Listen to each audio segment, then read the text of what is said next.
Zoom into Esther here. We've got Donna, Erev Tov. Lucetta, Jillian, Marion, Caroline, Christine, Frederick, and Richard. That's the attendance roll. It's good to have you all here tonight. Tonight we're finishing Shabbetai Zvi. It's on Yaakov Frank, although that's not quite for sure. Um, we're going to start tonight with something that you may wonder, like, why are we starting with it? What does this have to do with Shabbetai Zvi? We're going to start with a chapter from the Tanakh, a chapter from the beginning of the book of Hosea, the prophecy of Hosea. That's the first of the 12 prophets. In English, they're often called the 12 minor prophets, but there was nothing minor about them. They were major. They were, many of them at least, they were big. Okay, could you make it a little bit bigger? Bigger, the text. Okay. Yeah. I will try to make the text bigger. All right. These are the 12 prophets. That's what it's called in the Perfect. Talmud. And the only thing minor about them is their size, meaning they should be called the 12 miniature prophets or the 12 small prophets, not the 12 minor prophets. What do these 12 minor prophets have to do with our good friend who we've been partying with, Shabbetai Zvi? The answer comes, if you'll take a look, I'm just trying to minimize this so I can. Your volume is disappearing, Avi. Hold on. I'm moving it closer. Hope you can Perfect. still see my face or not too much. And I'm trying, like I have a participants list open and I can't move it to the side in order to see the text. Hold on. Okay. Now we're good, right? Okay. The word of the Lord that came on to Hosea, the son of Be'eri, in the days of Uzziah, Yotam, Achaz, Yechizkiah, kings of Judah. Those are the same kings that are mentioned at the beginning of the book of Isaiah. And in the days of Yerovam, the son of Joash, king of Israel. When the Lord spoke at first with Hosea, the Lord said unto Hosea, Go take thee a wife of harlotry and children of harlotry, for the land doth commit great harlotry, departing from the Lord. So he went and took Gomer, the daughter of Divlaim. She was apparently a well-known harlot, and she conceived, and she bore him a son. And then we're going to see that the names are curses. We're not going to read all of this. Like the second name here, Lo Ruchama, not pitied. Mercy was not upon her. For I will no more have compassion upon the house of Israel, that I should in any wise pardon them. Okay. What in the world does this have to do with our friend Shabbetai Zvi? We're now back to the same text as last week, but at the end now, the texts about Shabbetai Zvi and the issues about Shabbetai Zvi. What does that text, this text of Hosea, have to do with Shabbetai Zvi? Well, the answer is that there were two people more than anybody else who influenced Shabbetai Zvi at the end of his career, okay? We got up to the end of his career last week. The end of his career begins in the year 1665. That is when, maybe 1664, that is when he meets Natan Ha'azati, Nathan of Gaza, who becomes his prophet. And we're going to see tonight how this prophet, he makes the Messiah. Okay, he builds the Messiah. He if you want to put it in the strongest terms, he created the Messiah. This was one of the people who had a profound influence on Shabbetai Zvi at the end of his career, right when the movement becomes really, really, really big, and when it comes into tragedy. But there was another person who was a big influence on Shabbetai Zvi, And that was the wife that he took at this time. Okay, when he was married in his youth, he apparently never consummated the marriages and they ended in divorce. And we know that he had psychological issues. He was probably not an easy person to live with. He was probably not a very normal husband, and things did not work out until he met, shall we say, the woman of his dreams, or maybe he was the husband of her dreams, or maybe they were destined for each other, or maybe they made each other what each other wanted to be. Okay, there was a woman. There was a woman by the name of Sarah, and she was an orphan.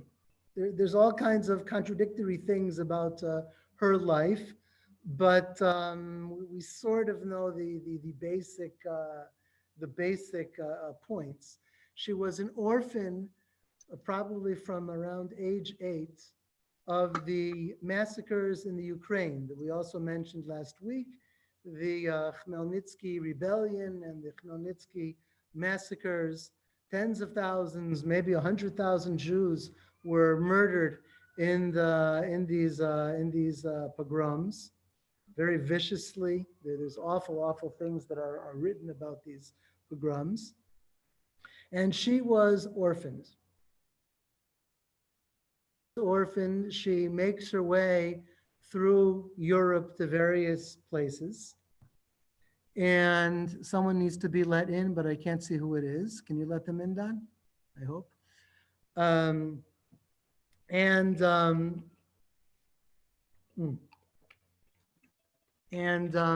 Where was I? She goes throughout Europe. At some point, she is apparently protected by Christians. And it may have been that she was in a monastery. It may have been that a Christian family took her in. But apparently, at some point in her life, she lived as a Christian. And eventually, she makes her way to Shabbetai Zvi. Again? I'm sorry? Okay. I missed that comment. She makes her way to Shabbetai Zvi. She already was proclaiming that she is going to marry the Messiah. And her marrying him has to do with the text that we read here from the book of Hosea. And I see the participants list is blocking the. Excuse me, everyone on Zoom for a second, so I can fix this for the okay, now we have the screen. Okay. So what does this passage from Hosea, where it's a very strange thing in the books of the prophets, to have God at the beginning of somebody's prophecy, at least at the beginning of his recorded prophecy, he tells him to marry a prostitute. Well, among Sarah's other stories or background, she was considered a loose woman, either a prostitute or somebody who was rather loose, and this fit the bill, because when Shabbetai Zvi marries her, he is following in the footsteps of the prophets of Israel.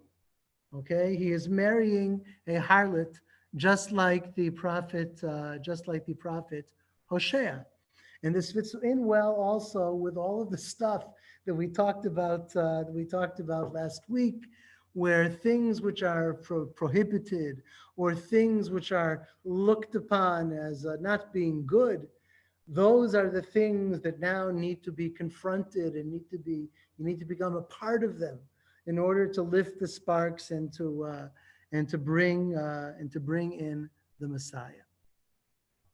What I'm going to look at with all of you now, okay, are some texts. And the first text is going to relate exactly to what I just spoke about now. Okay. Um, the first text is Nathan of Gaza proclaiming Shabtai Tzvi to be the Messiah. In this text, he's going to mention the name of the wife of the Messiah. And you're going to see that it's the wrong name.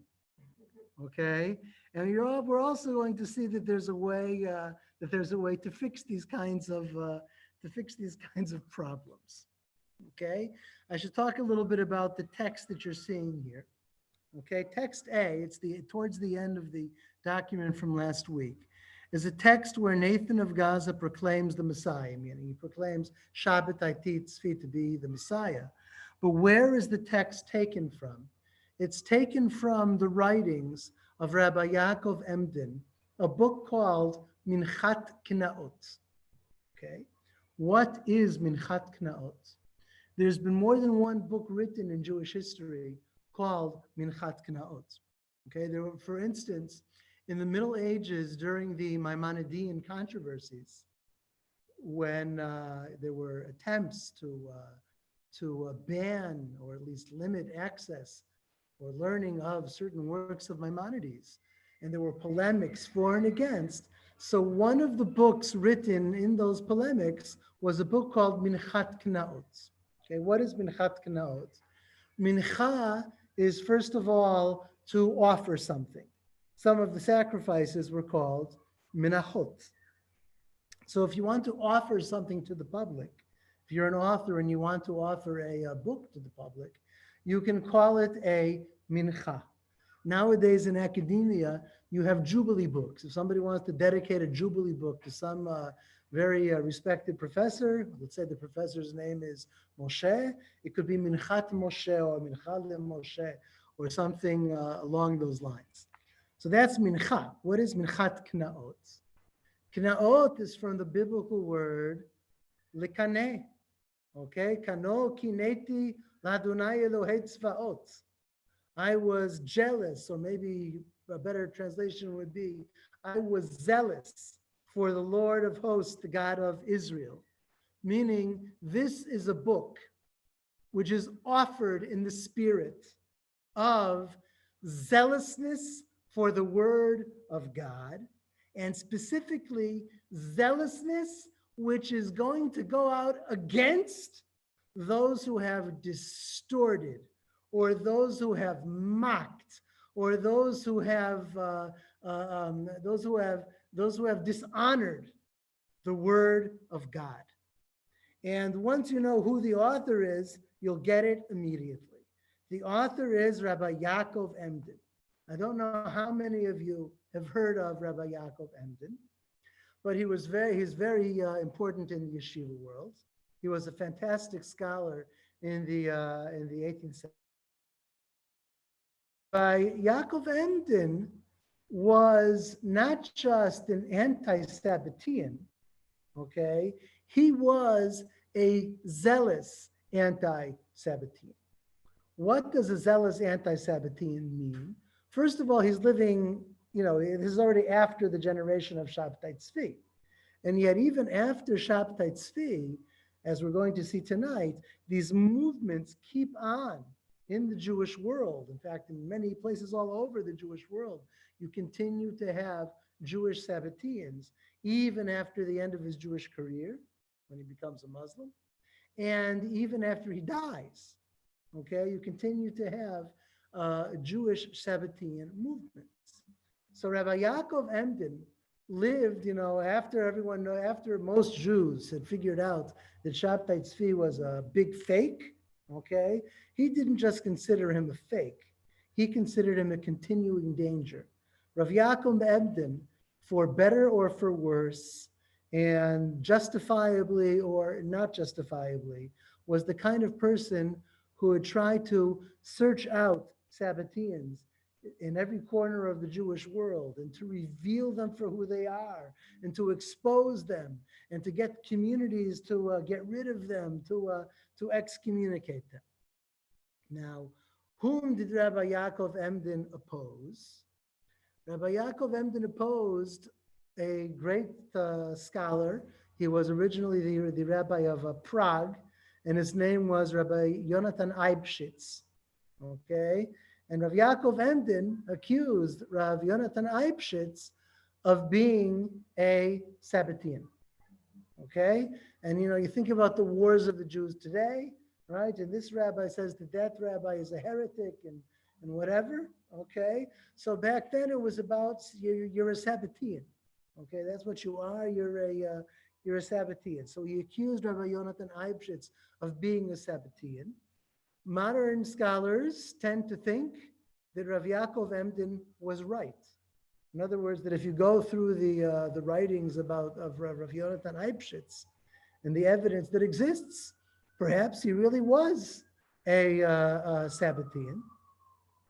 But whether he was or whether he wasn't, this became a rabbinic war that shamed the rabbinic elite in Europe in the 18th century, and it also caused, when in a traditional age, when the rabbinic elite is functioning in traditional ways, and you don't have these kinds of controversies, so it creates stability. But when modernity is beginning to encroach, and there's already instability in the rabbinic world, and then you have these two prominent rabbis fighting this war, where one is trying to excommunicate the other, right? And you're a Sabbatean. This is something that drastically hurt the stability of the rabbinic elite in Europe. I remember first learning about this. I'll give you a little bit of my own biography. For those of you who don't know, when I was in high school, I went to a black hat, a Haredi high school. And we had a history teacher. They needed somebody to teach Jewish history. Now, you might think that in a yeshiva high school, it's not so hard to find somebody to teach Jewish history. But in that world, these people may know how to learn a page of a Gemara, but they don't know history. So they had to find somebody kosher to teach Jewish history. Who did they find? In the community where this yeshiva was, in the city where this yeshiva was, there was a fellow who was a Sofer Stam. Okay, he wrote Torahs and Tefillin and stuff like that. And he was a Breslov Chassid before that became popular. Okay, nowadays it's popular. You see Breslov everywhere. People dressed like that. People talking about that. People advertising it. It's gotten so popular. Okay, but in the Jewish world, I don't know, a generation or so ago, nobody ever even heard of this Breslov stuff. Okay, it was like weird and unusual, and it just didn't exist very much. So they found the Breslover Chassid, at least he's religious, right? Who can, and he also did an academic decree. Did I say decree? An academic degree, and he knew some history. So they said, okay, you'll teach Jewish history in our high school as part of the secular studies. Okay, so in secular studies, we had Jewish history. I don't remember what grade it was, 9th, 10th, 11th. And he taught us Jewish history, and he taught us about this controversy between Rav Yaakov Emden and Rav Yonatan Eibschitz. And he told us that it's really, really, really bad when rabbis come out against each other and accuse each other of heresy, because it makes the Torah world look awful. And he said, this is the ultimate accusation in a yeshiva like that the instability that it brought to the rabbinic world was one of the things that allowed the reform movement to rise. So some of us mentioned this to our Talmud teachers, that Rav Yaakov Emden did something that wasn't very good, and because of that, it helped the reform movement to rise. And the rabbis got very, very angry at the Jewish history teacher, because this is you don't get involved in disputes between the great scholars of Israel, even if they live 200 years. You don't accuse them of having bad public policy. Well, Jenny is asking, was there truth to it, meaning the accusation? The accusation that it helped to give rise to the reform movement. Apparently, yes. In other words, not only did it help to give rise to the reform movement, the instability when the weaker the traditional rabbinic world was, right? It doesn't mean the reform movement wouldn't risen without it. It surely would have, but it made things a little bit easier if the rabbinic world is riven with these kinds of controversies. Furthermore, when I was already in university and taking more serious courses, I had a professor that said, just as like it was self-understood, it was obvious. Anyone who knows history knows this, okay, that the Sabbatean movement, okay, also made the ground more fertile for the earliest reformers in Germany. And if you think about the kind of stuff we talked about last week, right? The antinomianism, the anti-traditional, unusual kinds of things that Shabbetai Zvi and even more so his followers did, right? Then you can imagine that even if these aren't the same people, and it's not for the same reasons, and maybe it's not even quite the same society anymore, right? Nevertheless, going against tradition, you had a huge movement that went against tradition, then going against tradition is not so original anymore, okay? And yes, so there are probably connections. I read another thing. I don't remember where I read it. That when it came to there's historians who suggest a very ironic, okay, parallel between Spinoza and Shabbetai Zvi. They were contemporaries. Their lives overlap. Okay. Now, when you first think about it, you think you couldn't have two people more different. Erev Tov. Someone just walked in. Hi, welcome. You couldn't possibly imagine not only two people more different than Spinoza and Shabbetai Zvi, not just their personalities, not just their lives, but also what they represented, right? Their minds were diametrically opposed, and the movements that they spurned were diametrically opposed. You can't imagine anything which, in principle, is more oppositional, right? Than Spinoza versus Shabbetai Zvi. And yet, there's historians who ironically suggest, okay, that Spinoza, who probably heard of Shabbetai Zvi, he was famous, right? That Spinoza had a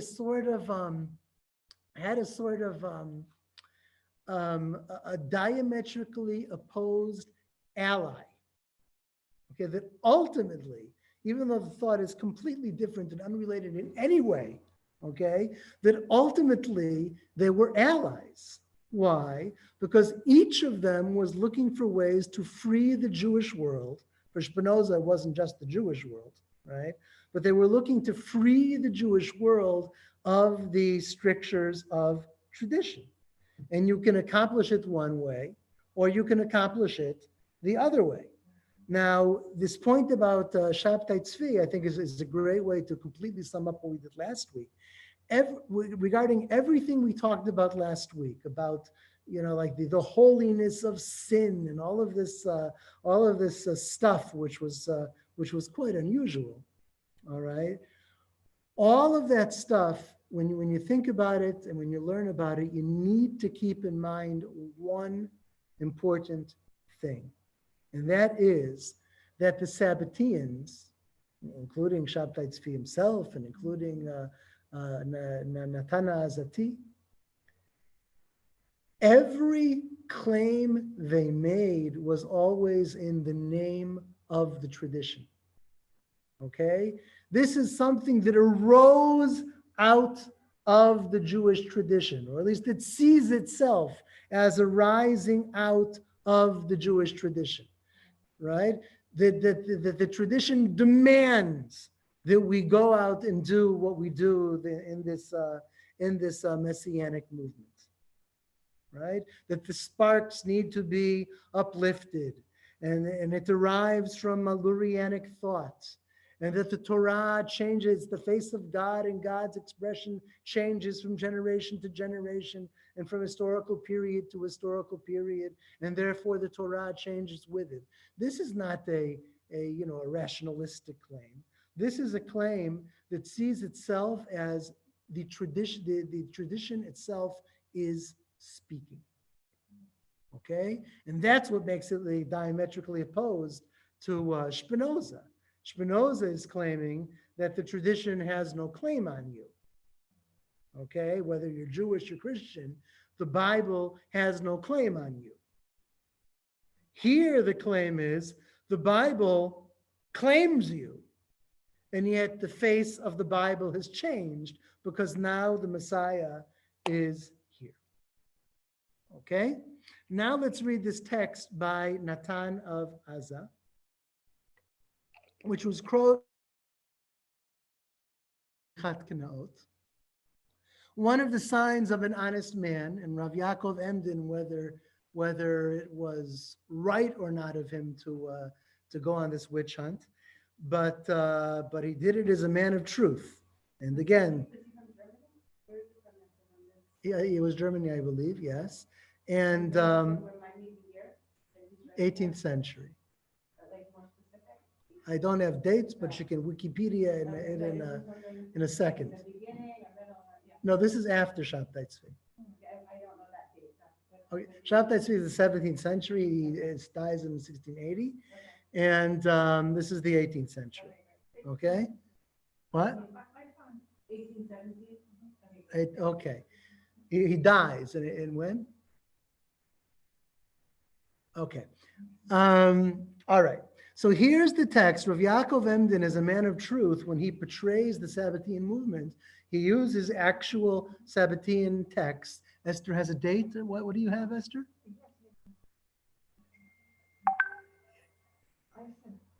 Oh, you sent it. Okay. Achenu Beit Yisrael. He's quoting a Sabbatean text. He brings them in their own words. Okay. So Rav Natan Azati is calling to the communities of Israel. This kind of thing is happening, by the way, in these two crucial years of 1665 and 1666. It's a very short period of time. This is when Natan Azati sends epistles to Jewish communities all over the world. The Messiah is here. Proclaim him, accept him, rejoice. Okay?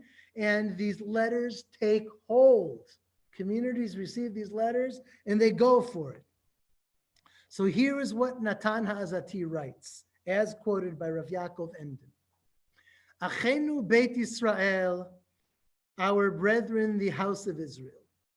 Yadua leheve lachem shenolad Mashiachenu v'kila kedosha Smirna Izmir nikra bishmo Shabbetai Zvi.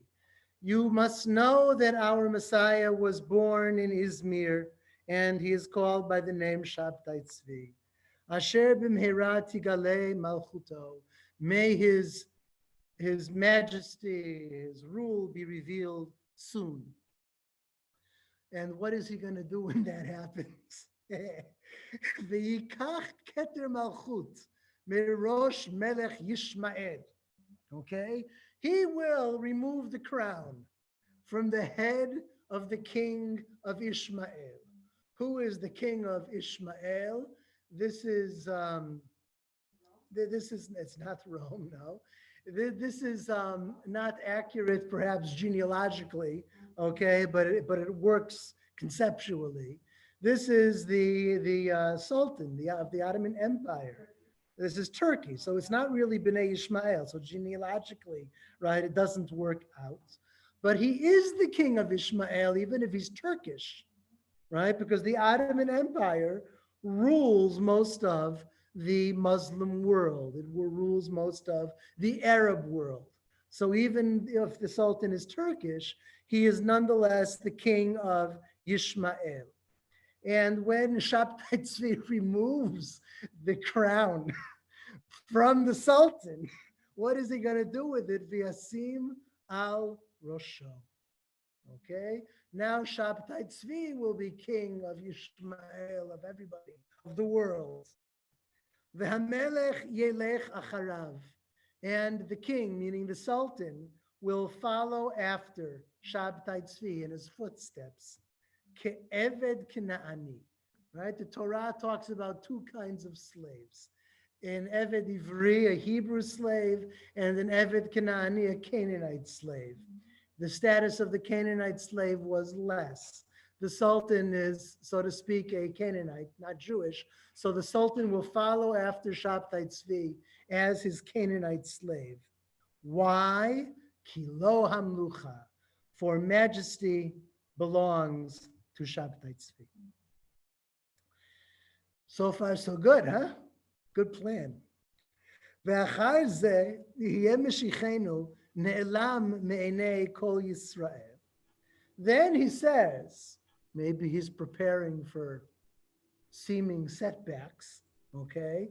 After this, our Messiah will disappear from the eyes of all of Israel. He will be gone. He will be missed for a while. V'lo yedeu ana lechto. Nobody will know where he went. Im chayhu im met, whether he's alive or dead. U'meshichenu yelech me'ever hanahar Sambatyon. Where will he have traveled to? He will have crossed the river Sambatyon. This came up with Abraham Abulafia, right? Abraham Abulafia also went out to search for the Sambatyon, this mythical Talmudic river beyond which dwell the 10 tribes of Israel. And you might imagine that the reason Shabtai Zvi is going there is because if he's going to redeem the house of Israel, well, he also has to find them, and he has to redeem the 10 lost tribes. It's part of the Messianic mission. But it turns out that he's not just going to find the 10 lost tribes there. V'gam Moshe Rabbeinu alav hashalom. What in the world does Moshe Rabbeinu have to do with this? Nolad lo bat bishma Rivka. This is part of Natan HaAzati's messianic dream or vision, that Shabtai Zvi will encounter no less than Moshe Rabbeinu, or at least Moshe Rabbeinu's daughter. If you didn't know he had a daughter, well, now you know, and you know that her name is Rivka, and you know that's not the name of the woman Shabtai Zvi was married to when he revealed himself to the world in 1865 and 1866. He's supposed, according to Natan HaAzati, he's supposed to marry Rivke, okay, the daughter of Moshe Rabbeinu. Asher yikach ota mishichenu leisha, whom he will take to himself, our Messiah will take to himself as a wife. U'Moshe Rabbeinu mitzapeh mi bi'at b'shichenu. And indeed, Moshe is awaiting the coming of our Messiah. It's nice to know, when you come as the Messiah, that there's important people to greet you. When our Messiah reaches Moshe Rabbeinu, V'yavru ad b'nei Rachav u'b'nei Moshe v'aseret hashvatim et nahar Sambatyon. Rachav here may be Rachav Azonah, okay, from the story in Joshua. And you've got Moshe and you've got the 10 tribes, and they're all going to cross the river Sambatyon. Asher yadua sheme'olam lo avar adam sham. No one alive, no one living has ever crossed this river. Ki b'chol yimot hashavua hu ratz v'nimhar. Zorek avanim gdolot. Okay, all this is some kind of fierce river that's plowing through and thrusting boulders on the side so nobody can get near it and nobody can cross it, according to the legend. Rak b'Shabbat bo yanuach. Only on Shabbat does the river rest. It's a magical river. It's also a Sabbath. It's also a Sabbath observant river. וכשאדם רוצה לעבור שם בשבת, כשבא אצל היהודים 10 השבטים, סוקלים אותו.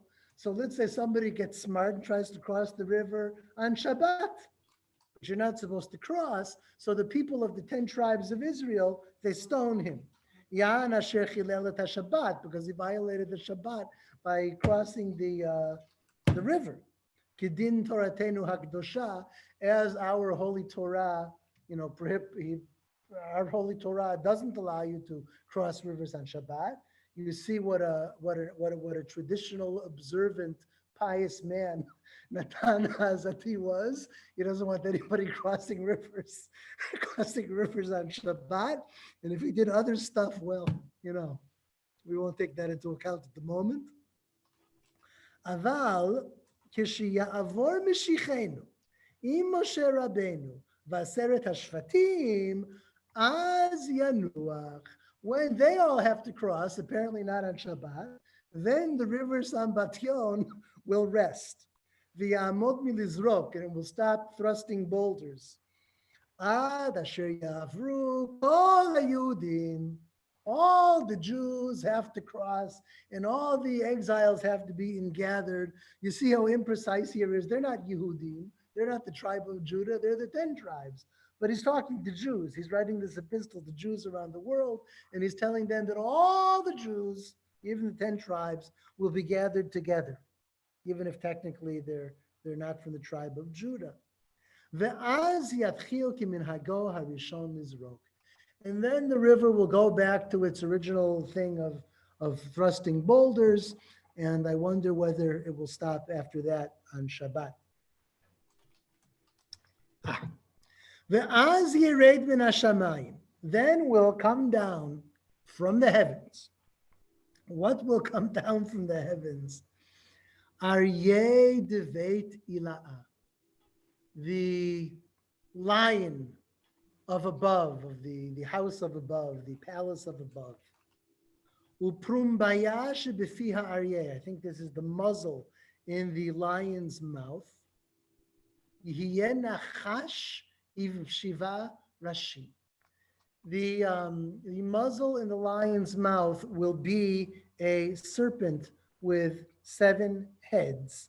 Asher tetzei mipiha aryeh, which will come out of its mouth, protrude from its mouth. And what do we need a lion with a serpent with 7 heads coming out of its life for? Because the King Messiah needs something very unique and elegant to ride upon. V'yirkav mishichenu, he'll ride this thing. V'yolich mishichenu et Moshe Rabbeinu v'et kol haYehudim Yerushalayim. He'll bring all the Jews, they'll follow him on his lion, to Jerusalem.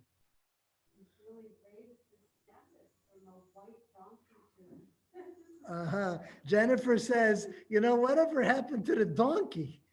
How come Shabbetai Zvi gets a miraculous lion with a serpent in its mouth? I was just thinking the same thing. Okay. And in the course that started last week about Tzipore Savta, it's about a 7-headed serpent. Yeah. Does it have anything to do with a lion? No. No. Okay. Thanks, Mary. There are several instances of 7-headed monsters, all in all the ethnicities. So okay. So we've got one here on the Messiah's horse, shall we say. Uvaderech yifga bam Gog uMagog, v'imo am kechol asher al sefat hayam, holech lilchom ito. We have various prophecies about Gog, Melech HaMagog, and wars and tribulations that will be before the end of days. And Natan HaAzati wants to put this in his epistle too. As the Messiah rides to Jerusalem on his lion, Gog and Magog will meet him, along with an army like the sand on the shore of the sea, in order to fight him, to make war upon him. So what will be the result? U'mishichenu Shabbetai Zvi, our Messiah Shabbetai Zvi, lo b'chanit u'v'cherev yilachem. He will not fight and ultimately be victorious, of course, with a spear or with a sword. Rather, and I hope most of you or all of you will recognize the coming phrase, Rak biruach sfatav yamit rasha. Biruach sfatav yamit rasha. In the breath of his lips, he will put the evildoer to death. Who remembers where that's from? We had it at the beginning of the course. Anybody? Okay. We saw that messiahs at the time of the end of the Second Temple period, when people would talk about messiahs, or they would all quote these verses from Isaiah, where Isaiah describes the Messiah, or describes the Redeemer. Okay? And Isaiah says that he'll do justice not by hearing the claims of the witnesses, but rather through his nostrils. He will smell justice. And another thing that he says there is, this is a quote from that verse, Rak beruach sfatav yamit rasha. He also won't punish the evildoer with a weapon, rather just through the word of his mouth. And that's what Shabbetai Zvi will do, because Shabbetai Zvi, of course, is the one that Isaiah was prophesying about. V'yapil otam arza, he will throw all the evildoers down to the ground, b'divrei Elohim chayim, through the words of the living God, which apparently come out of the mouth of the Messiah. Uvivo Meshichenu uMoshe Rabbeinu im kol haYudim liYerushalayim. After this war that's won through words, okay, now they've defeated Gog and Magog, and he brings Moshe Rabbeinu and all of the Jews to Yerushalayim. Az Yarim Hashem Eloheinu, then the Lord our God will raise Et Bet HaMikdash Min HaShamayim. Okay, he will raise the temple, will be a temple from heaven. Banui b'zahav v'avanim tovot, built out of gold and good precious stones. Hami'irim kol karta Yerushalayim, which will these precious stones they're luminescent, and they'll illuminate the whole city of Jerusalem. Umiyad yakriv mishichenu korbanot l'Hashem. Then our Messiah will make sacrifices to the Lord in the, you shouldn't say, I guess, the newly built temple, in the newly arrived temple, because it just comes miraculously. And last but not least, everybody, and finally, all of the dead throughout the world will rise. This is the final step of the Messianic job. But says Natan HaAzati, despite everything I've said, right, the Sambation and the temple and Gog and Magog and the lion, he says, despite all of those things, he says, who really knows how these things will be?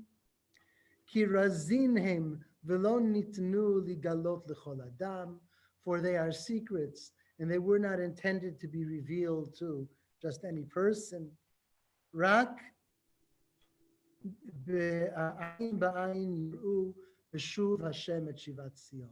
we'll only know how they will truly be when we actually see them with our own eyes, when God restores the returnees to Zion. וכתבתי לכם תקף הדבר, למען תדעו כי במהרה תזכו לגאולה. Nonetheless, I have written you these things, this whole story, this whole, it's not hard to say it's a legend. It's more like, it's a legendary prediction for the future, the near future. Leman tedu ki b'mehera tizku legula, so that all you Jewish communities around the world will know that very, very soon you will merit the final redemption. Kol divrei Natan Binyamin Ashkenazi. He changed his name at one point even. And this is what Rav Yaakov Emden cites as an epistle that was sent by Shabbetai Zvi to far-flung Jewish communities. Now we got to go back to his wife. Okay? There's two adults who have a big influence on the end of his career, Natan Azati and his wife, Sarah, who had been saying for years that she's going to marry the Messiah. Now she finally finds him and he finds her, and it's literally a match made in heaven, if you believe Natan Azati, except Natan Azati wasn't talking about her. He was talking about Rivka, and she is Sarah, and he's been proclaiming this, and he's been sending letters all around the world that the Messiah is going to marry Rivka, the daughter of Moses, okay? And it's possible that there was friction between them, meaning that this was the wife that Shabbetai Zvi ultimately had some kind of serious relationship with. Apparently, the end of it wasn't too good, but there was something serious going on there, unlike in other relationships. And last week we talked about marrying a Sefer Torah. It occurred to me afterwards that maybe if you have such bad luck with women, then maybe a Sefer Torah seems like a better match than a real one, and you go ahead and you do something like that. But here he has the wife, right? The wife who wants to marry the Messiah, and they even have children. And it could be that there was friction between her and Natan Azati, that he didn't want her in the picture, okay? Nonetheless, she wanted to be in the picture, and the simplest way to do that was also to change her name. There's a lot of name changing going on in this story. And she changes her name to Rivka, who is, of course, the queen of Israel. Okay. So these epistles, ladies and gentlemen. Avi, Yes. could you please center your face on the screen? Okay, I can't see what I look like with the share. Hold You on. just need to pull the head down a little bit toward you. Pull my head down. No, you pull the top. What if I go like this? Oh, the other way. Is that better? No, The other way? Like this? That's better. That's better. No, Okay, that's thank you. That's great. That's perfect. Perfect. Okay. Good. Good. Thank you. Okay. So Natan Azati sends these epistles out all over the Jewish world. Okay, we're talking about Kurdistan and Persia and North Africa and Europe, all over the Jewish world. And what is the result? What happens to a Jewish community when it receives a letter like this, that the Messiah has arrived? Ever wonder what it was like or what it would be like? Oh, what? With that description, and the modern community, I'd be laughing silly. It's like, Okay. people were gonna do So Jennifer says that if a letter arrived like this to Midreshet Hakerem, whoever opened it would probably laugh hilariously and then throw it in the garbage. Okay, it's like what I told you about the guy who used to stand outside Yeshiva University with the paper with the Met scores that proved he was the Messiah, and nobody takes this seriously, right? But apparently, Jewish communities at this time did take it very, very seriously. But Okay? I look at There's- social media, all kinds Yeah. of crazy stuff on social media, which is, our modern version of this. Yeah. And I can imagine that particularly if times were right, they were waiting for it. I can see that there might be a significant number of people that would want to believe it. All right. Well, that was Caroline, right? Right. Okay, so Caroline, think about it this way. Okay, with social media, you have an audience for all kinds of crazy things. And yet the audience for the crazy things, it's like it's a segment. Okay, there's a certain segment of people who will go for whatever craziness that you're trying to sell in social media on the internet. Here we're talking about a different result. It's not a segment. And pretty soon we're going to see how much not of a segment it is. Okay, this is going to be a general exaltation. And it's not going to be like, there's a certain small percentage of the population that believes every insane thing. It's not that. Okay, this is the mainstream. And sometimes we're also going to see that it's very, very tough to remain outside the mainstream, even when the mainstream is utterly insane. Okay, we're about to see these kinds of things. Okay, first let's look at text B of Gluckel of Hameln. Who was she? Anybody know? Heard of Yes, her? yes, I know. She was from Germany, Yeah. and she wrote the diary all her life, I think. She wrote the Very diary. nice. Very nice. Yes, it's very, very famous thing. Like we know many things about this time of history from her diary about Jewish life, everyday Jewish She life. was a very successful businesswoman. Yeah. That's true too. Yeah. But as successful as she was with a businesswoman, we wouldn't know about her because of that. We know about her.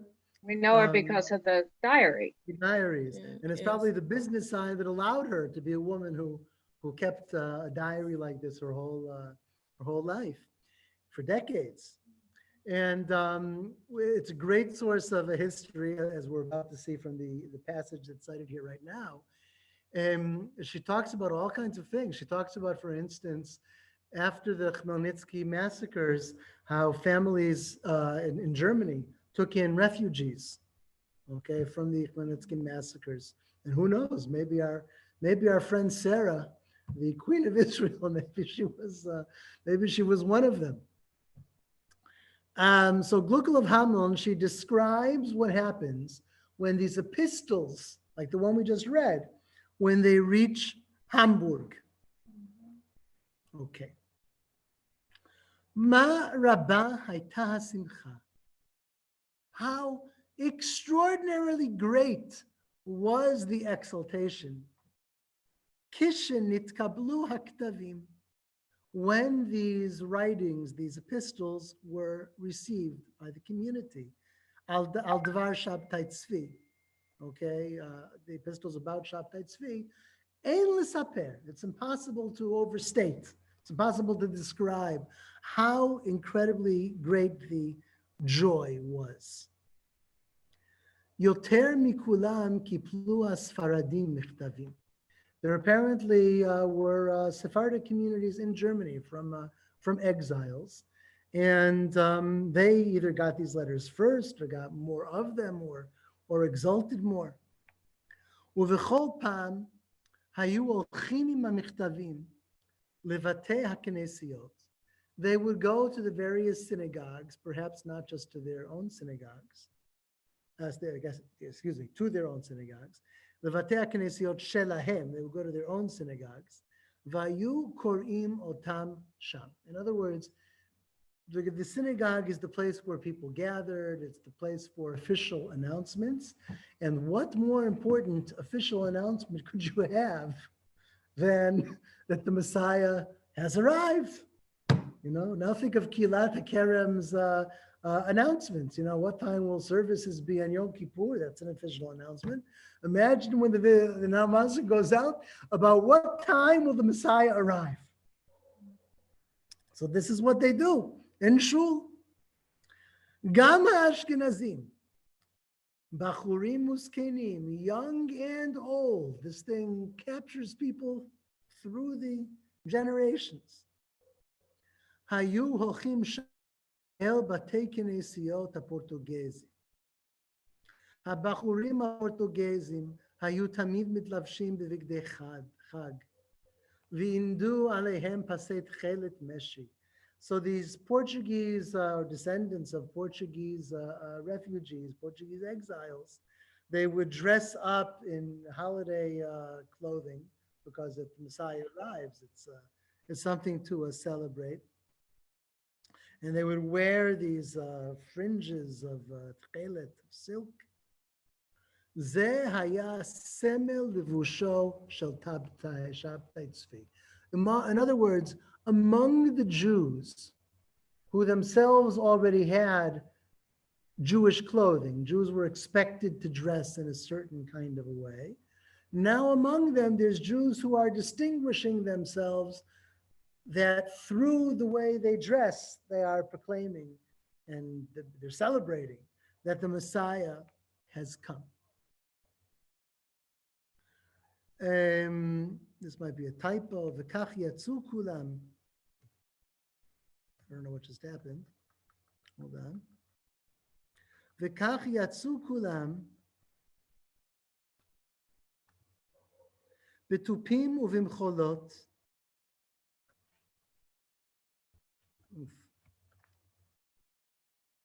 We'll just leave. Yatzu kulam betuvim uvimcholot. They would go out with musical instruments. Bevatei haknesiot uvesimcha. In these synagogues with great joy. Kimo besimchat bet hashoeva. Just like in the festive celebration during Sukkot, where you have a simchat bet hashoeva. And in the temple, this was because they would actually go and draw water to pour on the altar. And in later generations, in more recent generations, it just became a name for a celebration on the holiday of Sukkot. V'karu et ha'igrot, and in these celebrations, they would read the epistles, like the one from Natan Azati. Achadim, some of the people, machru et batehem, sold their houses, v'chol kinyanam, and all of their possessions, b'tikva b'chol yom ligeula. Right? They want to have, it's easier to travel with money than with merchandise. And they wanted to have everything ready, right? When the great day comes, the day of redemption. Chami, look at this. Alav Shalom, right? My father-in-law of blessed memory, Sheyashav az behamel, this is Gokul of Hamel, who was then dwelling in Hamel. Akar dirato misham ve'azav beito. He stopped residing there. He uprooted his place of residence and he left his house. Ve'et kol kinyano, and all of his possessions. Ve'avar lagur behildesheim. Misham shalachnu shtei chaviyot gdolot im kol minei bad. From there, right? People said that she was a businesswoman. So look what a businesswoman does when the Messiah arrives. Okay, we sent from there 2 great barrels of fabrics, of all kinds of fabrics, v'chol minei ochel, and all kinds of edible goods. Kimo, kitniot, legumes, basar, miubash, dried meat, perot meviyubashim, dried fruits, v'chadome, and similar things. Ki ha'ish hatov hazeh chashav, כי תקף נסע מהמבורג ייסע מהמבורג לארץ הקדושה. He thought that any moment now, I'm going to be traveling from Hamburg to the Holy Land. החביות הללו עמדו בביתנו בוודאי יותר משנה. For at least a year, all of these barrels and collections of merchandise sat in our house. לבסוף פחדו שמא יתקלקל הבשר ושאר המאכלים. At some point, I mean, you're waiting for the Messiah to come, but what happens if the food goes bad before the Messiah gets here? Right? The meat and other things, the food may go bad. ואז כתבו לנו כי נפתח את החביות ונוציא את כל האוכל שבהן, כדי שלא יתקלקל על ידו הבד. Okay, so they wrote to us, maybe this is the Sabbateans. They asked the Sabbateans what to do, and the Sabbateans reply, we should take out all the food from these barrels, כדי שלא יתקלקל על ידו הבד, in order that the fabrics don't get damaged if the food rots. ובכן, עמד כך 3 שנים. So it stood like this for 3 years, or my father-in-law, stood like this for 3 years. והוא הוסיף וחשב כי ישתמש בזה במסעו. And he still thought that he was going to use all of these garments in his travels. אבל הדבר לא היה לא לרצון בעיני אל עליון. But the matter, meaning the matter of Shabbetai Zvi and his Messianism, was not satisfactory in the eyes of God on high. Now, that reaction, I mean, a lot of you, I'm sure, are asking yourself, how feel and how do they react when the Messiah is supposed to be here and then the whole thing just collapses? Okay? And here you have an answer for what typical Jews did. This is a fantastic description of the mainstream reaction to the fall of Shabbetai Zvi. And what was that reaction? In 6 or 7 simple words in Hebrew, the matter was not according to the will of God on high.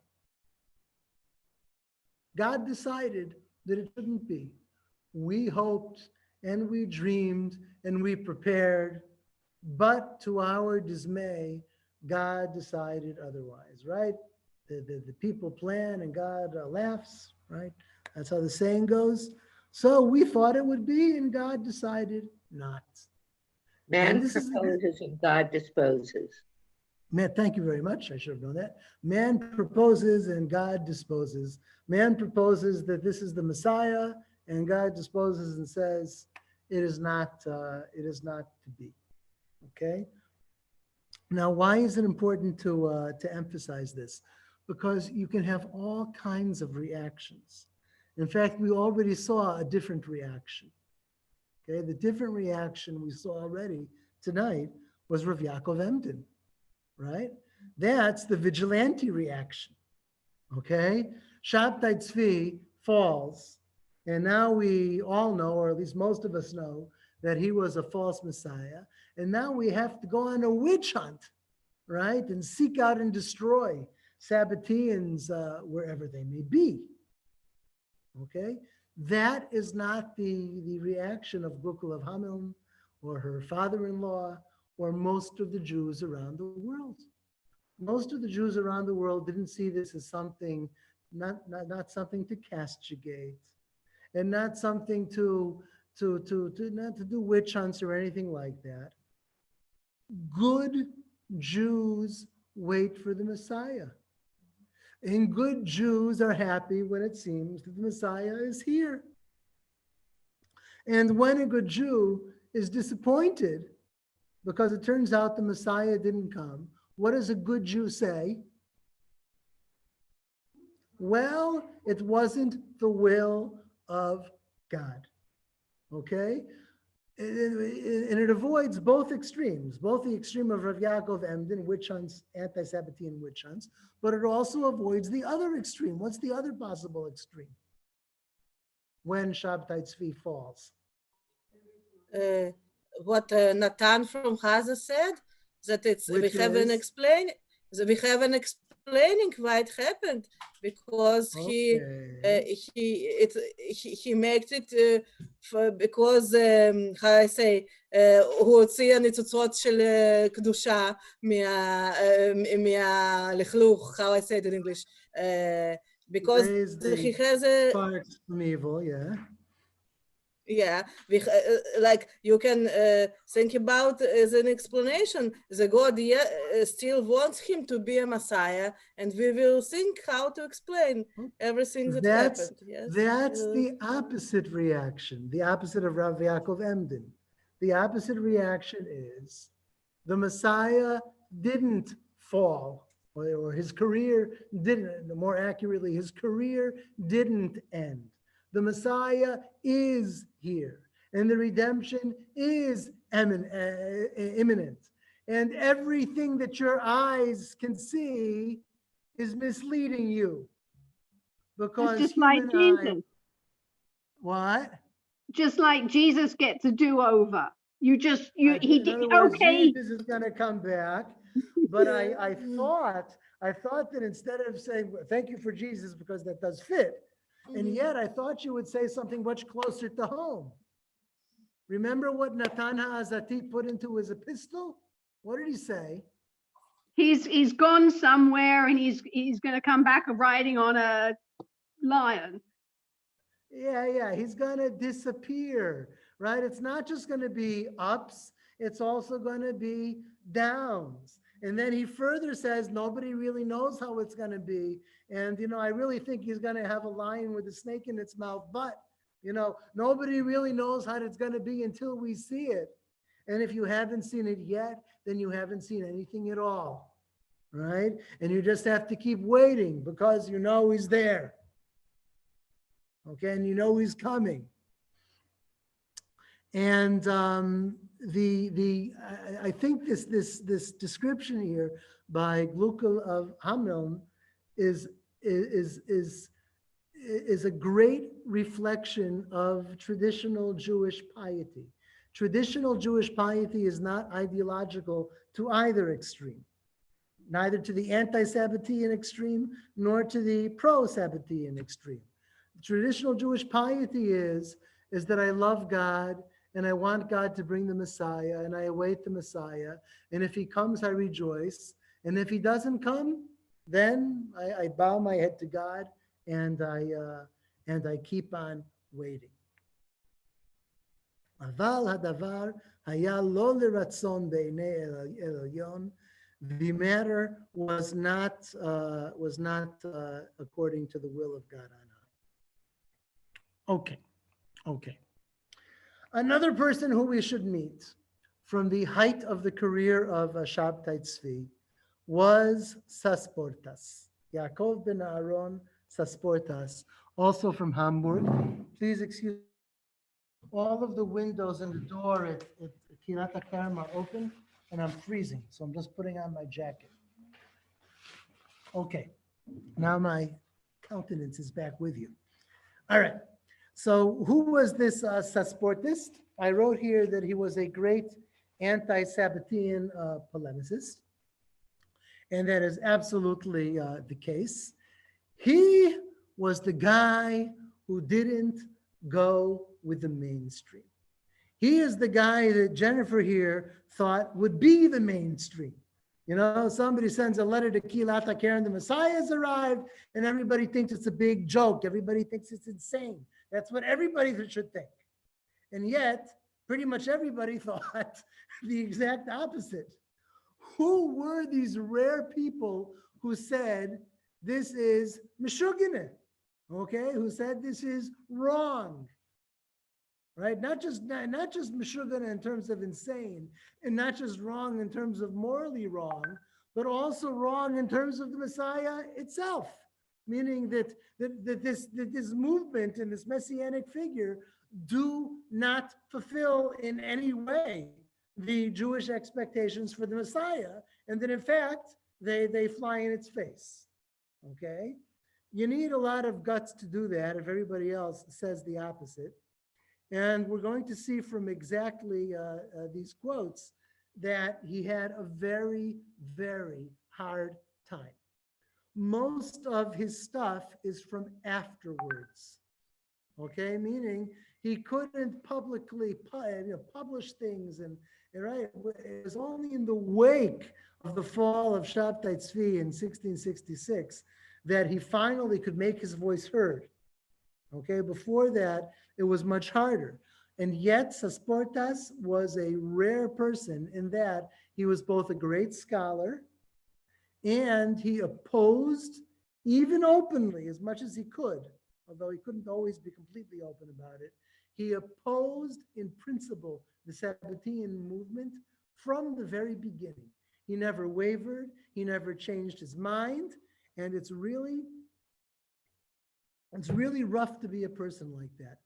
Personally, I identify, one of my problems in life has been that no matter what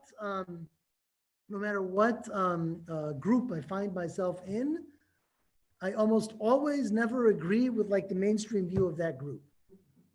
Anywhere, okay, from one place to another. So I personally identify with this. Beveit HaKnesset. What goes on in Shul in Hamburg?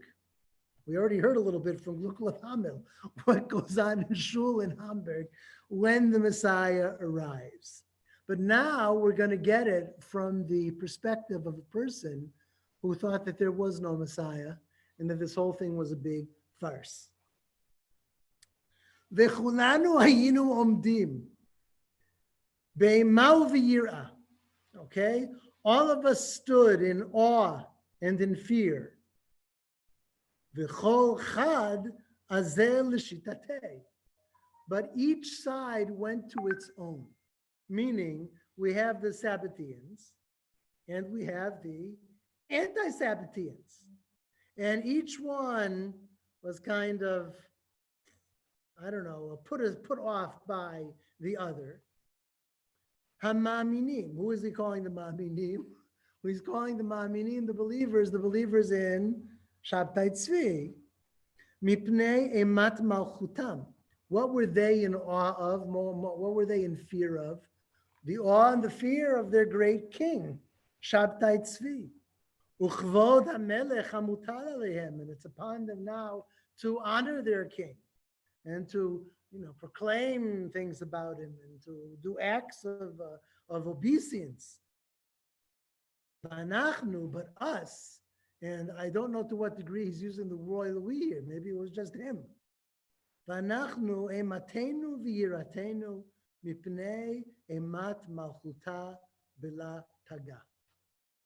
We, perhaps meaning just himself, we were standing in fear of the king who wears no crown, meaning God, no physical crown, meaning God. Right? They're worshiping a human being, he's saying, and we're worshiping God. Malchut lo keter. Umipnei darkei shalom, but still in shul, you don't want to have violence. So what do you do to preserve the peace? Shelo yipol shum bilbul b'veit HaKnesset, so that there won't be some kind of ruckus in the synagogue. Uchdei shelo nitbatel mitfilatenu b'makom, and so that we will not, through any kind of controversy or fighting, will not prevent the prayers from happening in the place. Hutzrachti, now he's talking in the singular. I was forced, he said, lakum v'la'amod be'omdam, to get up and stand when they stood. V'chasher hemonim amen, when they would answer amen, al kol bracha u'tehillah, for whatever blessing or praise apparently of Shabbetai Zvi. Hayiti oneh achareihem amen al kilalati hayotzet mipi.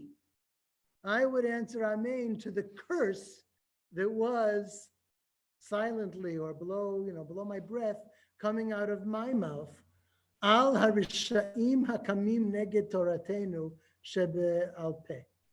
About the evildoers who were violating our meaning the oral Torah.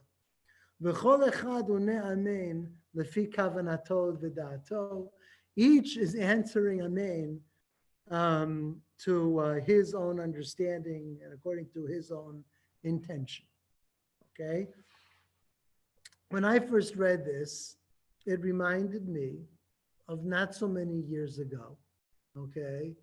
You go into a Chabad house, right? And they're all dancing after the Rebbe has already died. They're all dancing, long live the Rebbe, the Mashiach, right? And sometimes they said blessings, long live, right? So do you sing that with them? Do you answer Amen with them? Or do you just stand there silently? Or do you try to break it up? Right? It's a similar kind of situation. Okay? But apparently he was so much in a minority that he found himself in the synagogue having to stand when they praised Shabbetai Zvi, and while they praised, he muttered some kind of curse, and then he would yell Amen together with the rest of them.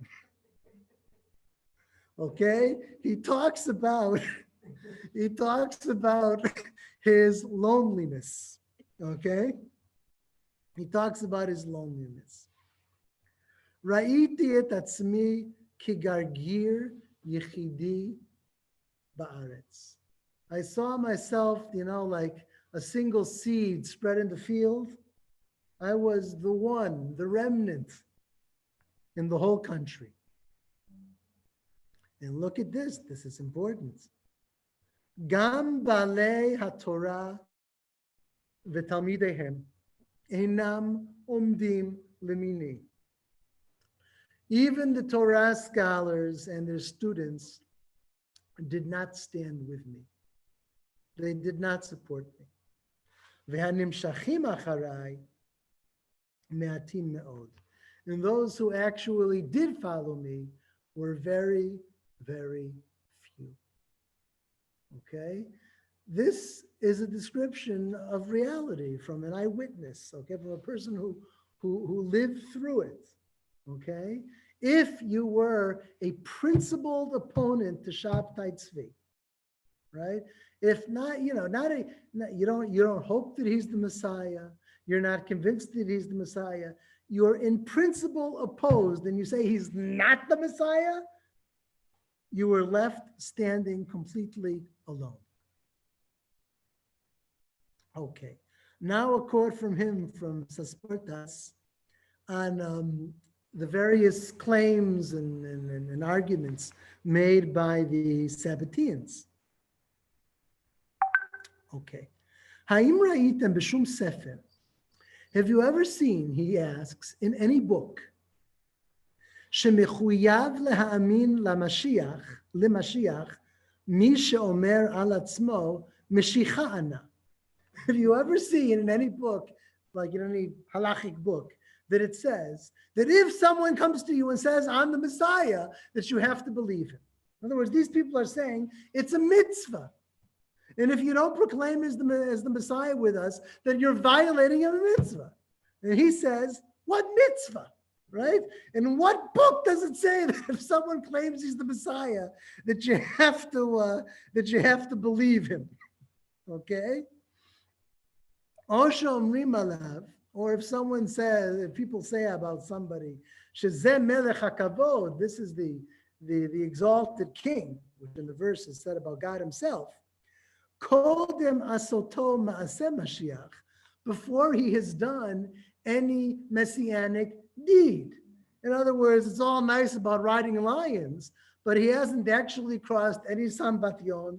He hasn't found any lost tribes. He hasn't killed Gog and Magog with the wind of his mouth. He hasn't done any of this stuff, right? And you have to call him Melech HaKavod, the exalted king. Kidivrei Harambam. And now you see where he gets some of this principle from. He gets it from Maimonides, Bilchot Melachim, in the Laws of Kings, at the end of Mishneh Torah.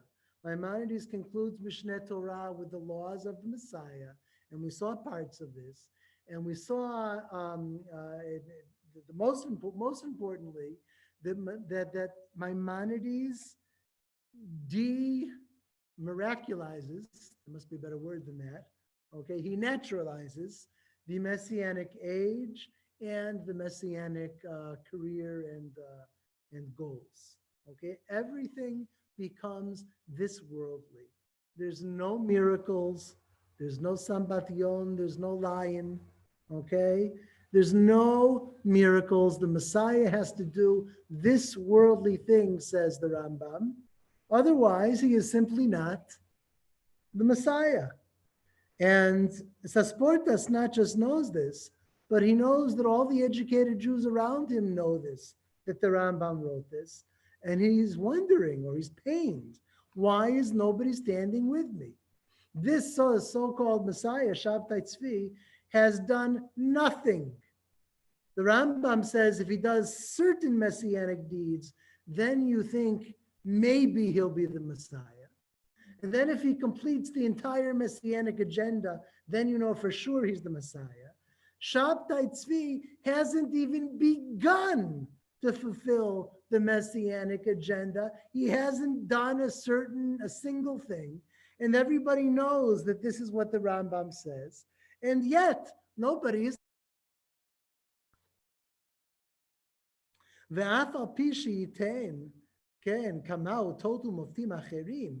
Even he hasn't done any Messianic deeds, but even though apparently he's done some pretty impressive stuff otherwise,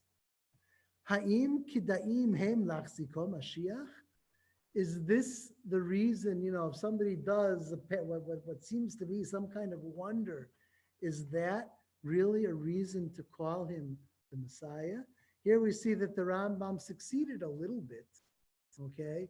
The Rambam wanted people to stop asking Messianic candidates for miraculous signs. So he said there's no miracles in the Messianic age. The Messiah doesn't need to do any miracles. We talked about in the past how that's kind of a two-edged sword, right? Because the minute you say that the Messiah doesn't have to do any miracles, then whenever you have a Messianic candidate, when somebody says, I'm the Messiah, you can't say, well, do a miracle. Because then he'll say, I don't have to do miracles, right?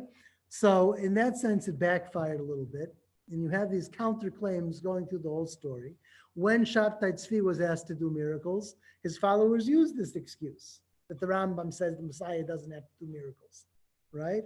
But on the other hand, the Rambam also said that miracles are not a sign of the Messiah. And nobody listens to that part. She'im loken, kol harotzeh litol, shem Mashiach yavo v'yitol. If we think otherwise, if we consider otherwise, then anyone at all who wants to proclaim himself the Messiah can simply take the crown. Im chasituto muchachat alav. If, as long as his piety is enough, because the Messiah is supposed to be a pious kind of a fellow.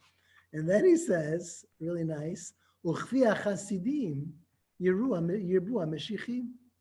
The more pious people you have, the more messiahs you have, because any pious person can just simply proclaim himself the Messiah, and everybody has to believe him and accept him. Okay? This may be a little bit tongue-in-cheek, because it is not clear, how pious this movement was, as we talked about last week. Okay.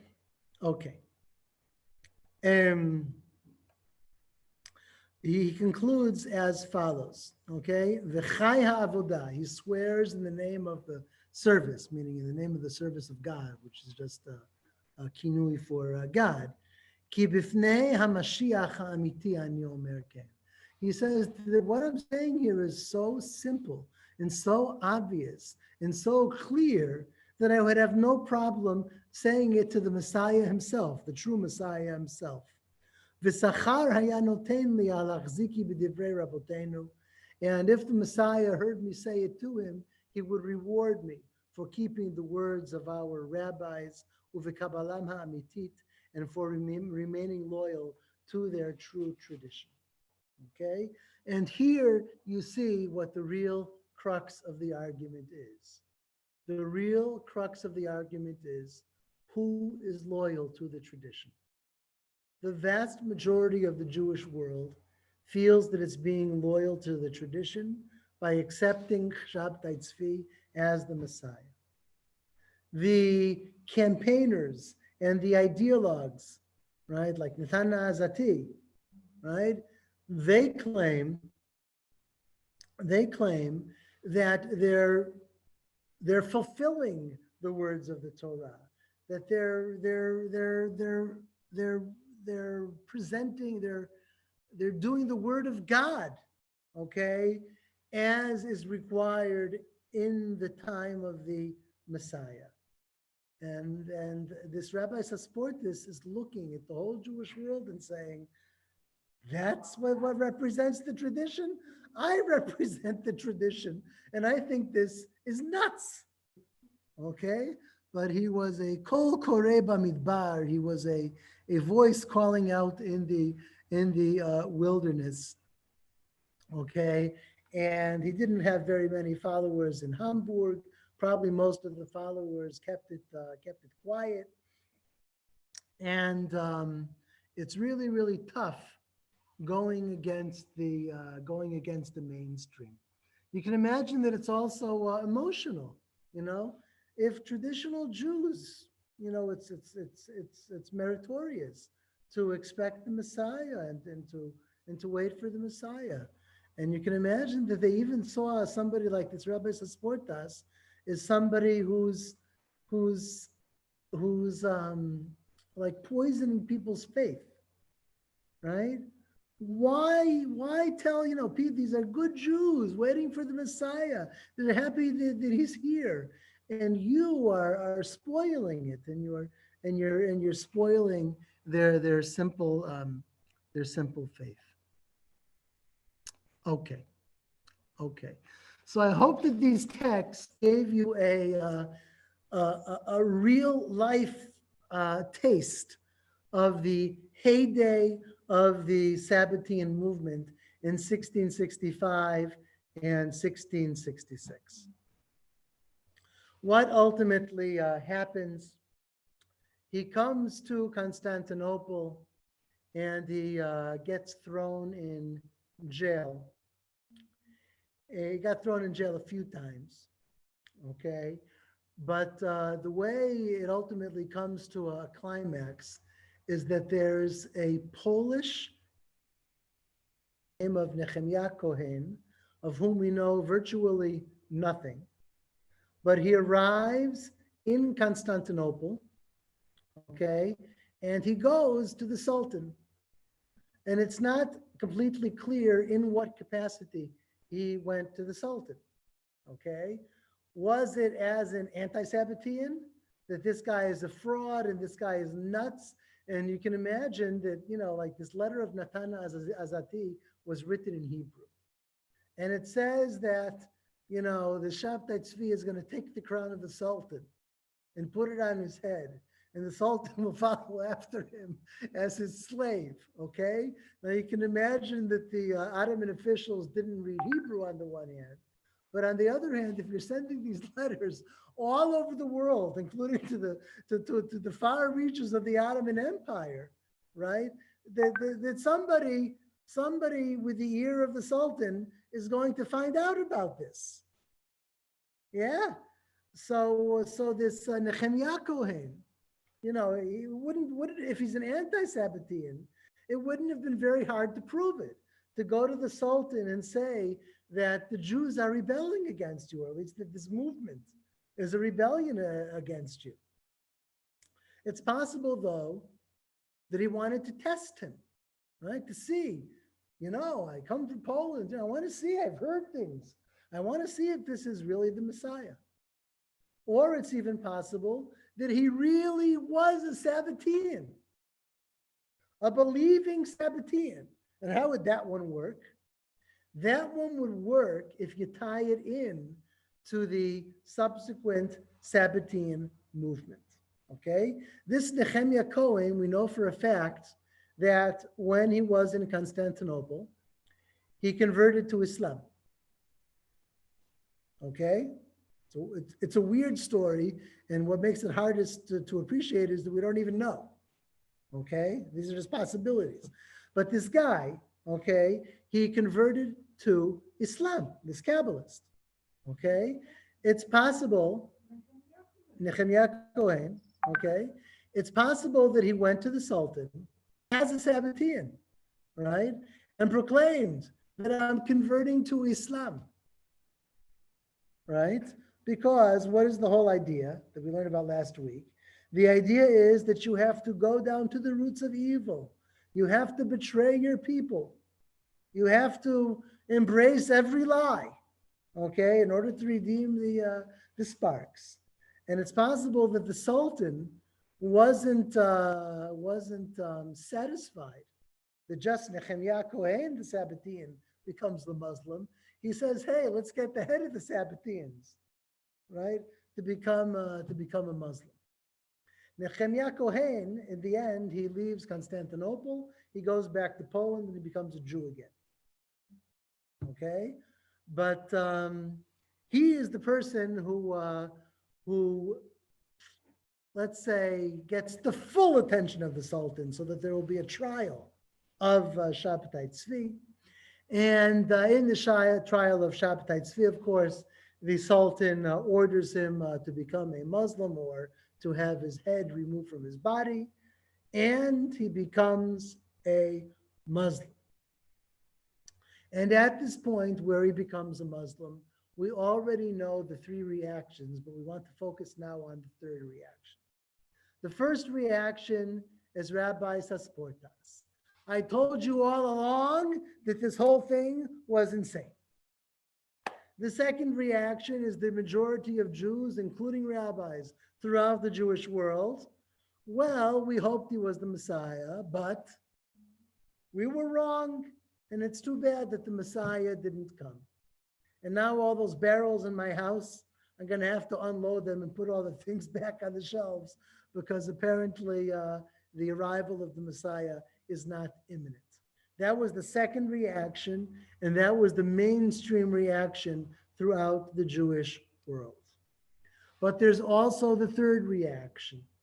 And the third reaction, as I hope you all know by this point, is the Messiah has come. The Messiah seems to have left us. He seems to have joined the enemy. Now he's a Muslim.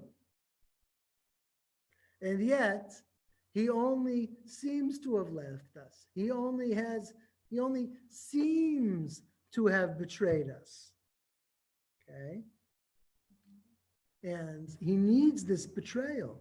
The Messiah must have this betrayal. If you remember last week, where he goes down to the pits, and there's all the snakes who tell me these diabolical, devilish serpents who tell him that, you know, your God has abandoned you, and you're going to remain here with us forever.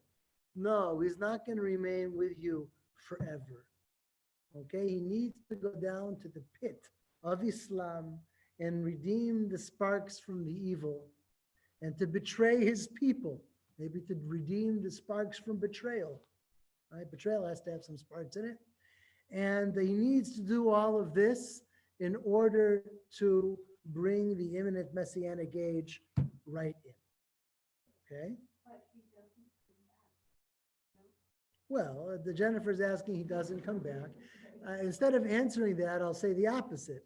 Not only does he not come back, but many of his followers in many reaches of the Jewish world, especially in the Middle East, okay, they convert to. He needs help bringing in the Messianic age. There's lots of sparks to redeem in the world of Islam. Okay, so they convert with him. And what you have ever since the year 1666 is that you have Islamic communities that are secretly or not so secretly Sabbateans. They, for the most part, marry within themselves, meaning that the genealogically they are Jewish. Okay. Officially, they are Muslims, and that official business is very, very important, because if you have a Muslim government and you're officially considered a Muslim, then that means you're not allowed to be a Jew, traditionally on pain of death, right? A Jew who converts to Islam and then reverts to being a Jew again must be put to death, okay? There's an Arabic historian who records this about Maimonides himself. There were either rumors or facts, we don't know, okay, that the family of Maimonides was forced to convert to Islam. So how can they now live openly as Jews, okay? And the king said that they never converted to Islam, according to this version. The king said that he never converted to Islam because you cannot become a Muslim under duress. And if they were under duress, then they weren't really Muslims. Well, on the one hand, Shabbetai Zvi, you could say it was under duress. The Sultan didn't leave him much of a choice. But for the rest of the Jews, they did it voluntarily. You got to redeem the sparks. These groups became known as the Dunme. And in Turkey, for instance, today, you have communities of Dunme. A man that I know personally, and I love to read the stuff he writes. He writes in Hebrew about his travels all over the Jewish world of today. And he encounters all kinds of unique Jewish communities all around the world. And he's the first normal rabbi to visit the Dunme since 1666. Okay, his name is Rabbi Eliyahu Birnbaum, a very, very colorful character. And a few years ago, he wrote in the Makor Rishon newspaper, he wrote a whole article about his visit to the Dunme in Turkey, okay? They dress as Muslims. Outside, they act as Muslims. They go to the mosque, okay? They pray in the mosque. But within the community, they have a synagogue. And in the synagogue, they have two holy books. Let's see who can guess what their two holy books are. If I didn't tell you in the past sometime. So Jennifer here suggests that the two holy books will be the Torah and the Quran. I was going to say that too. And Caroline was going to say this. Yeah, I was going to make the same mistake. Ditto. Okay. That is not the correct answer, also Marion. Okay. It is the Tanakh plus Zohar? the Zohar. All right. This is a mystical movement. It's not based on the Talmud. And in fact, the movement claims that the Talmud is no longer relevant. Right? All the things that the Talmud says are prohibited, except for crossing the river Sambation, that you still can't do. Right? But all the other things that the Talmud says are prohibited are no longer prohibited. Okay? This is the man who was Matir Isurim, right? He permitted that which is prohibited, like we did at the end of class last week. And that also fits, by the way, with the end of his career.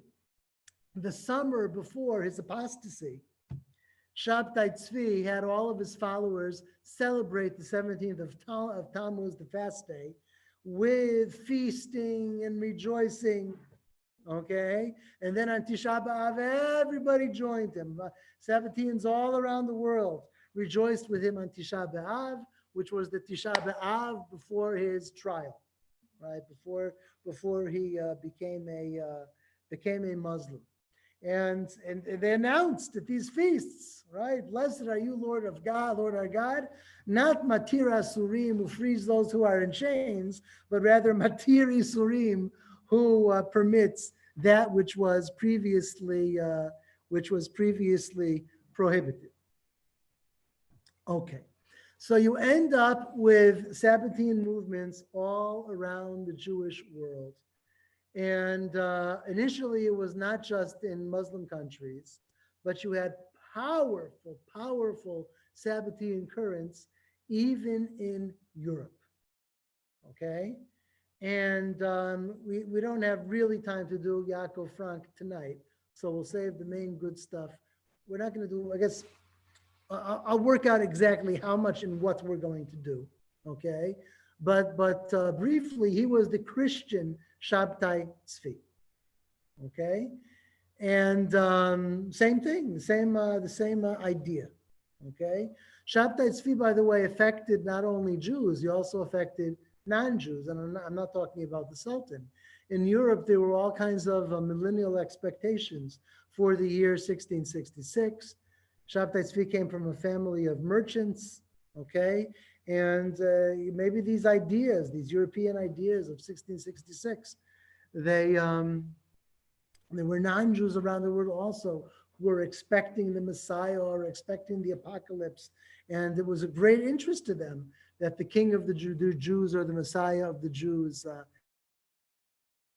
In his later life as a Muslim, Shabbetai Zvi, he has children with this Sarah. And apparently he also takes on another wife in very, very, very weird circumstances. She was engaged, arusa, but in the halachic sense, she had gotten a ring. Okay, she was wed to somebody. He married her after she was wed to somebody else. And after she married Shabbetai Zvi, she gave birth to the first husband. Okay, crazy stuff, okay, in this person's life. There's also apparently he was arrested towards the end of his life when he went to a synagogue. He visited a synagogue, maybe to visit Sabbateans, maybe to encourage them to be Sabbateans, or maybe if you want to give them the benefit of the doubt, maybe he wanted to touch his Jewish roots or something like that. But whatever the reason, he went to a synagogue, the Sultan found out. Okay, so he got thrown in jail for a while as possibly being an apostate Muslim.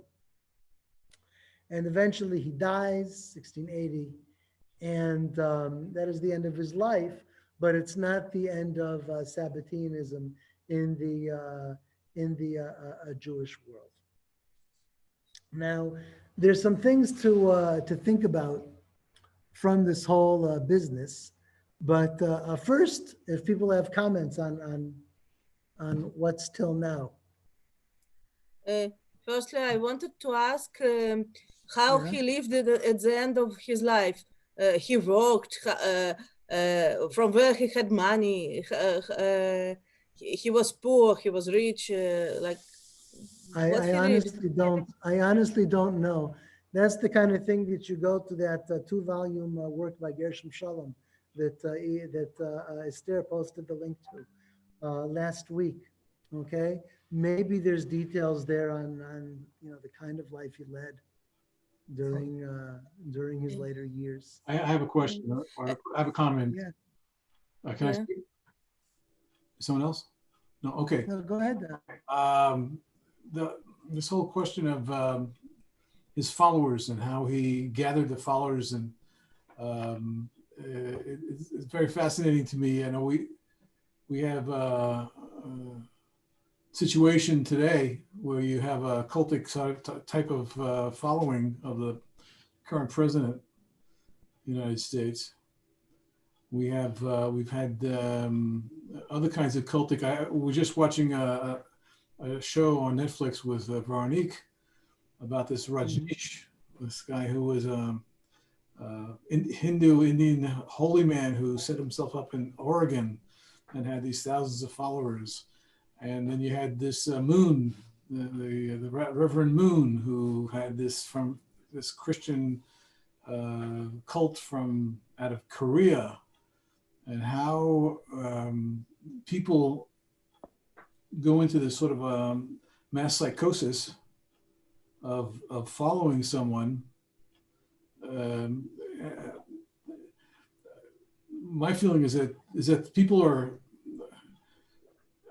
they're ready for it. I mean, it's a question of suggestion. You know, the people. I think we mentioned this before. Was that there's this question of people who are waiting and hoping and in dire straits, and they want this thing to happen. And so he came along and said, "Here I am. I got the answer for you." And it seems to be a theme of history, and not just in Jewish history. Yeah, I was thinking of something similar. I mean, if you're talking politically in England right now, in Britain, there's a similar cult around Jeremy Corbyn, and no amount of logic makes any sense. They have found their savior, and his initials also have been quoted a number of times, and the Jews are going to crucify him too. But it's on a similar note. One thing, going back to the transgressive aspects, it made me think of a couple of other cults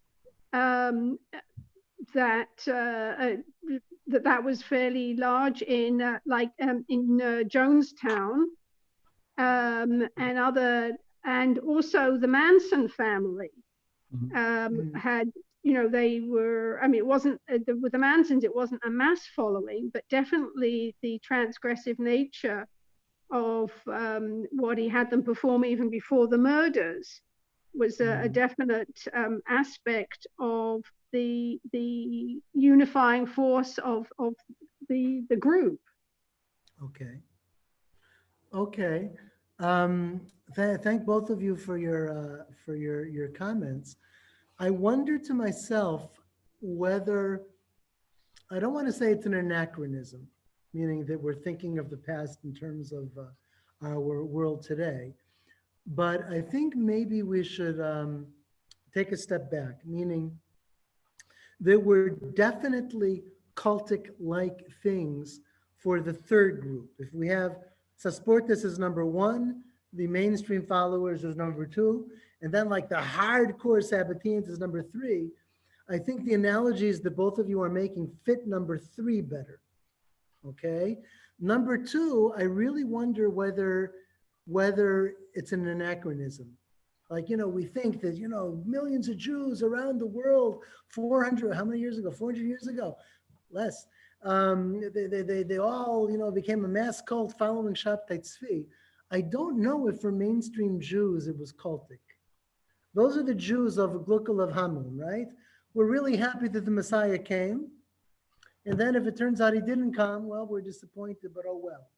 Okay, I think that's actually not a cultic attitude. Okay, I would suggest that it's more the third group, the hardcore Sabbateans, the one who, who did the orgies and the prohibited acts and converted to Islam to remain with Shabbetai Zvi. I think that's the group that fits the comparison to the modern cults. But I don't know. I don't think that the millions of Jews, the mainstream Sabbatean believers, fit the bill for a modern cult. Yeah, but on the other hand, there's definitely a dynamic of core. There's always a core group around this figure, and their ability to drive the general population is the problem. It happened with Germany before World War II as well. He came to power with less than a third of the people supporting him, but yet he took full power. And there were people who said after, we weren't really for him. But the fact is that there was a very large following, and it was strong enough to sweep along the entire culture and society. Okay, Don, a young German man who gets drafted into the Wehrmacht. And, we say, okay, he says Heil Hitler because that's the leader. Is that cultic? I'm not saying everybody. I'm not saying everybody. I'm saying that the core group is it's a group that acted as the vanguard and it brought everybody else along. It acts as So the vanguard, right, for the mainstream to come along with it. That's right. It created this social vortex that swept everybody into it. That there were people who were obviously innocent, probably people who didn't want to do it, but they had to go along because they had no choice, or they were conforming. Germany is a very conformist society. They may even have had a choice. I'm just wondering whether going along with the majority, it may be evil, but not cultic. If you get what I'm saying. I understand what you're saying. The fact is that these things, these sociological phenomena occur over and over again, is an indication of some kind of human need, that under certain circumstances, under certain extreme circumstances, have fertile ground. That's Okay. Can I add something? Yeah, please. Yeah, I'm very agree with Dan that people are waiting for Messiah, yes? And it's very easy in such time to come and to say, I'm a Messiah, because people are ready. I'm not understanding something else. I used to think that it happens in very hard time. Like in Germany, Weimar Republic was very poor and people really were poor, and that's why Hitler was Messiah. I would understand if Eastern Europe can find the Messiah, because Eastern Europe, Ukraine, were very poor people and they lived very, very hard life. But I don't so much understand why he had so big success in Turkey, in Central Europe. Like people lived there so not so much bad, or maybe I have a mistake and I don't know. Why they were so... I don't think you have any mistake, Masha. I think it's a great question. But I think the Jews did not, think of American Jews today, or at least until the last few years. Okay, American Jews today, in recent times, they felt themselves at home. So what do you need to yearn for the Messiah for every day? But Jews before modern times, before emancipation, Masha, they did not feel themselves at home. Even if times were good in the Ottoman Empire, I'm still in exile. The Sultan is not my king. I'm subjugated to the Sultan, and I'm waiting for my king to come. Even if I have an economical good level of life, still I don't feel happy. It's not my home, it's not my land. Yeah, because that's what you have for Jews in traditional times before emancipation. Okay. Even when times are good. Okay. I'm glad that you all asked that question and made those points. One thing that's interesting to do with Shabbetai Zvi is to see how he's used as an anti-messianic hammer. Okay, and a lot of times it depends on the eyes of the beholder what seems messianic, what seems cultic, and that's something maybe we'll talk about next week. What I'll try to do is I'll try to do the next week a little bit historically, meaning or at least through a prism. Okay, how people attack their opponents as Sabbateans, you're messianic, you're crazy in the name of Shabbetai Zvi. It'll come up in our next topics. What we have left in this course is something on Yaakov Frank, and then we need to do religious Zionism and anti-Zionism. We'll do, And we will do Chabad, Hasidut Chabad, Lubavitcher Hasid. And we'll see that Shabbetai Zvi comes up in the debates among and about all of those things. Okay. So everyone have a good week, a healthy week, a successful week. You too. And Yeah, I won't be here next before we week. see each other next time, may the Messiah come. Thank you so I'm not, much. I'm not Thank totally joking. My favorite midrash is the one where it says, if you're planting a tree and they come to tell you the Messiah is at the gate, you should finish planting the tree. Very nice. Okay. Okay, bye, everybody. Bye, Bye. everyone. Thank you so much. Out, everybody. Thank you very much. Thank you. Bye-bye. Bye bye. Thanks so much.